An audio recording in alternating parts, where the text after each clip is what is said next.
wondering what I'm gonna say. Well, 25 phrasal verbs to make your English better. If you are B2 level, if you're not B2 level, what the hell, try it anyway. Break down, which means something which stops working. For example, your computer can break down, or your car can break down. Sometimes we use it for people as well. If somebody starts crying very abruptly, suddenly, we say they broke down in tears. Okay, so to break down is non-separable. You can't say she broke herself down. In a different meaning, you can separate them, which is, for example, if you're explaining something to someone, they can ask you, please break it down for me. It means please divide it into little pieces so I can understand. So in that context, you can divide the phrasal verb in two parts and put the subject in the middle. So I'll try to break it down for you. That's what it means. Okay, you ready?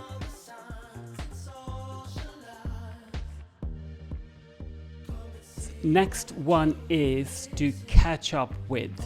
So to catch up with someone is you haven't met your friend for a long time and you want to know what's going on. Perhaps she has got married, perhaps she has a boyfriend or a girlfriend, So you will want to sit down with her and talk about the recent weeks. That is to catch up with someone. Okay, so to find out the latest details about them. You can also use it in context of something which is happening, like a race, and somebody is trying to catch up with the front runners. Okay.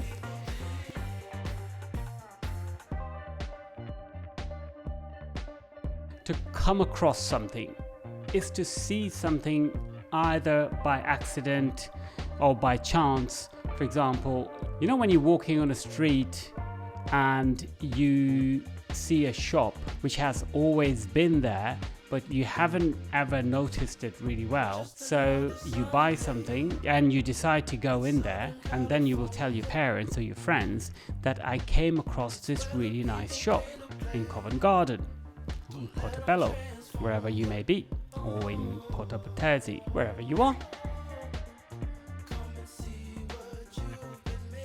So the next one is to save up.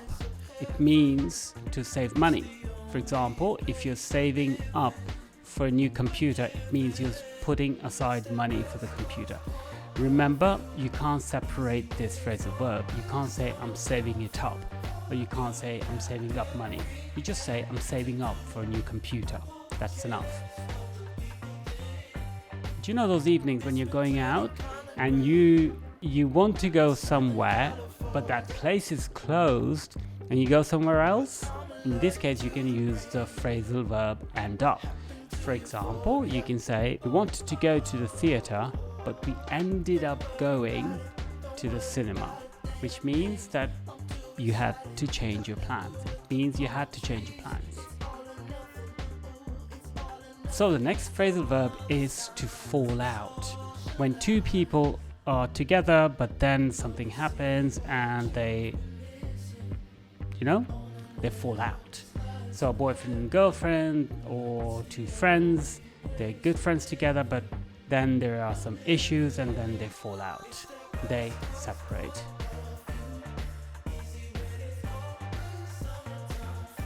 Fill in. Now, fill in can mean two things, at least two things. Number one, when you have a piece of paper, you need to write your name and address because there are empty spaces. In English, you say to fill in a form. Second meaning is to give important information to somebody who doesn't know.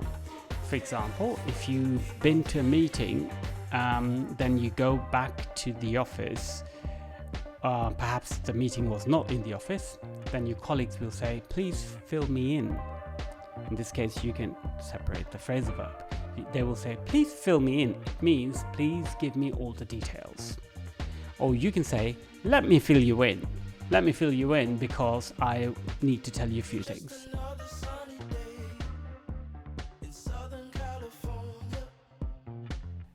Okay, so this one is quite easy for many people, but if you don't know, I'll do it anyway. It's find out. It's to discover something that you don't know.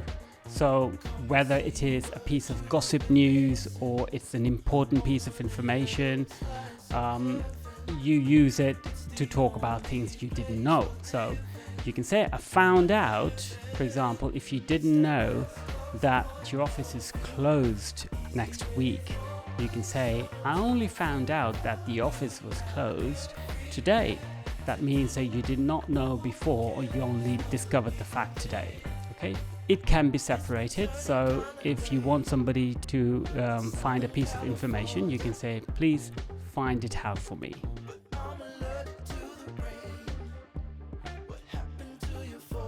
Okay, so next one is get away, which means to go on a break or to go on a holiday. So if you're tired, if you're stressed, you will say, I'm trying to get away on a holiday. One is to get away with, which means you do something bad, like you bump into someone's car, but the person does not realize, and there is damage, but the person doesn't know that you've bumped into their car, and then you happily drive off. Nothing happened. In that case, you will say, I got away with it, or I got away with bumping into someone's car. So that means you did something wrong and you did not pay for the consequences. Bad boy you are, or girl. Girls are more well behaved, normally.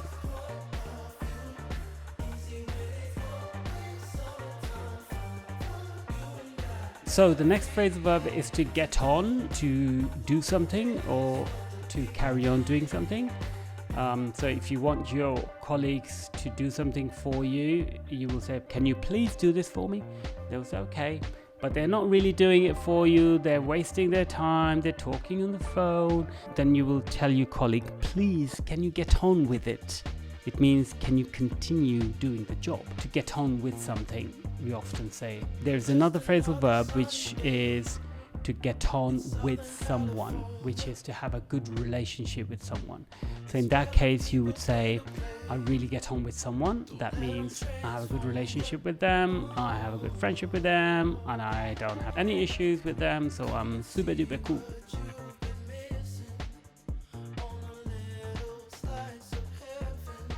Get through. So if you have a lot of work, and your friend is trying to distract you, you will say, I'm sorry, I need to get through this work, which means I need to do this. You can also say, I need to get this done, but that's not a phrasal verb, but it's just as good in this case. In many ways, this phrasal verb is similar to get down to something. Let's get down to work, which has a similar meaning to let's get on with it. Let's get down to it. Let's get on with it. Similar meaning. Means let's do the job. Okay, so next one is to keep on doing something. It means to continue doing something, which is similar to carry on doing something. So you can either use carry on or keep on, which means to continue doing something. You can say carry on doing this. You can simply say carry on. You simply say carry on, or you can say keep on doing it, which means the same thing. It's more common to hear carry on.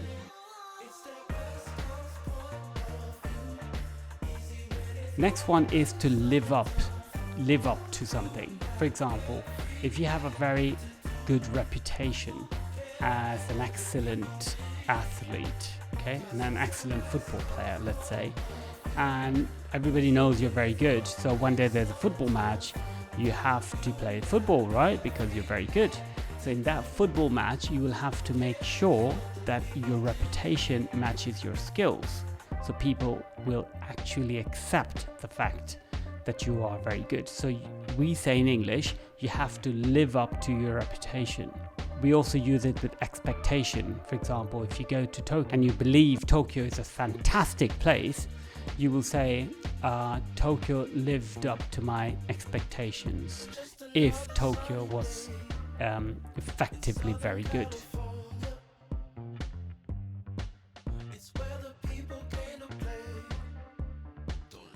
So the next one is to look something up, like in a dictionary, but nowadays we don't have dictionaries, so what do we have? We've got Google. So when you don't know the meaning of a word, you can either guess it, like, I suppose it means, somebody asks you, what's the meaning of awkward? You say, well, I don't know. You say, well, it's an awkward situation. You say, well, I suppose it means difficult, embarrassing. So you're guessing it. You can either guess the word, or you can look it up on Google or in a dictionary. Dictionary is more reliable, but internet is just as good. So if you look it up on the internet, it means you're going through the pages. To look something up can be divided.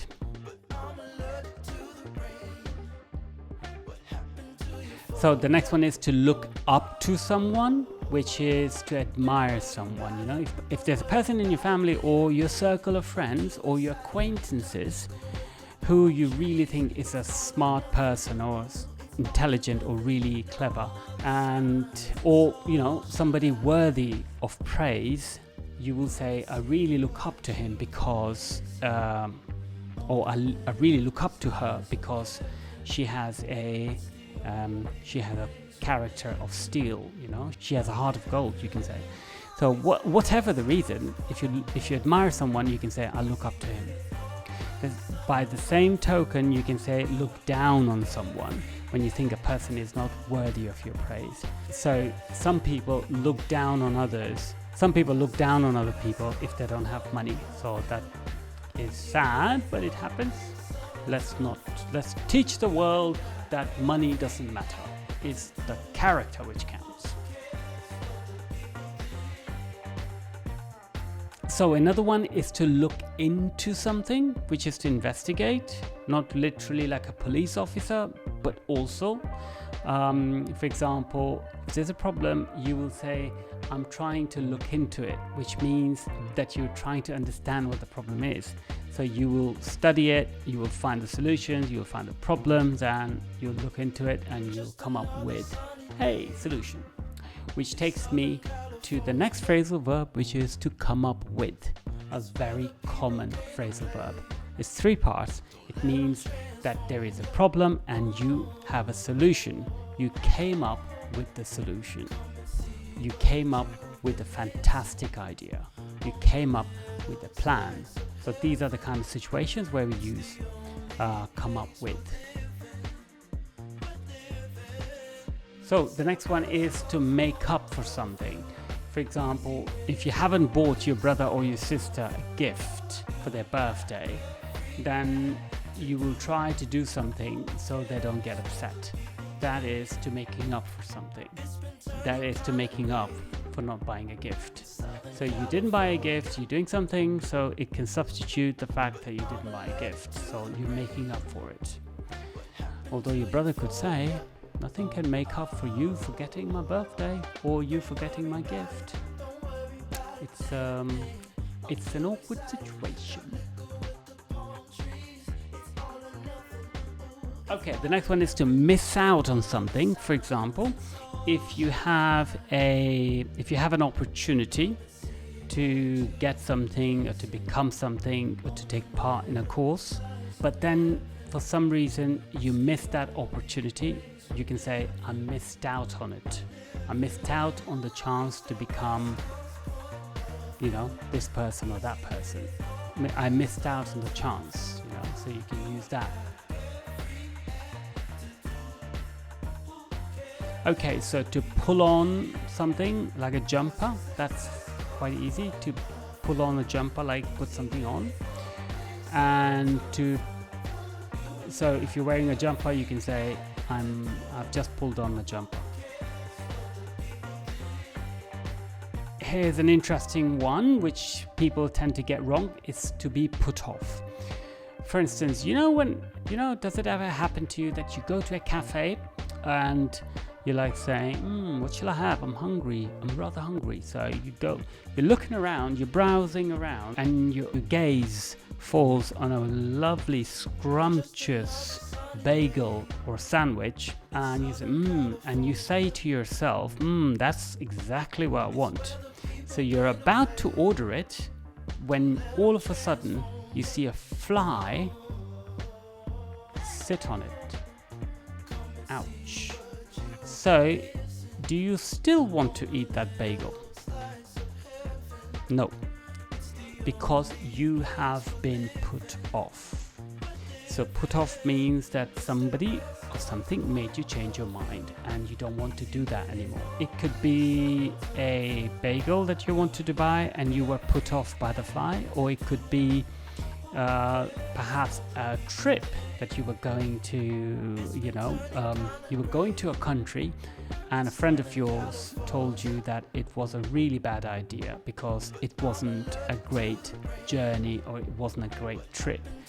So he made you change your mind. He put you off the trip. Okay, so another phrasal verb which is quite common is to set off, which means to start a journey. When you're going somewhere, you set off in the morning, which means you start the journey in the morning. Simple as that.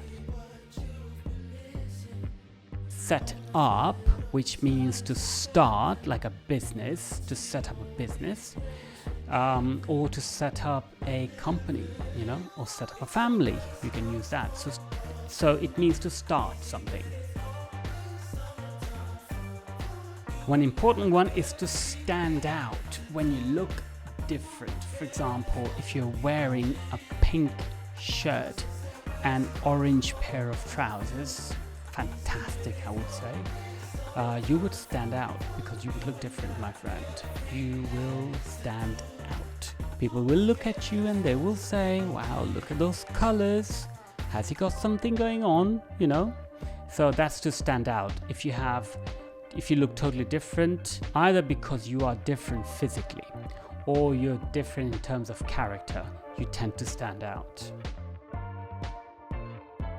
Okay, so the next one is to take after, which means to look like someone. Like in a family, everybody takes after their parents, kind of. So I take after my father and my mother a little bit, or both, I think. Actually, half. Oh, interesting. Who do you take after in your family? Leave it in the comments. You can say, I take after more my dad than my mother, or vice versa. Okay, so next one is talk somebody into doing something. For example, if you convince somebody to do something that they didn't want to do initially, you're talking them into doing something. So that's to get somebody to do something. Talk somebody into doing something. Okay, so the last one is to work out, which means to solve. To work out a problem means that you study it and you find a solution. But it can also mean to go to the gym and, lift, pump up those muscles to work out. So it has two meanings. Perhaps the second one is more common now, but to work out means to solve a problem.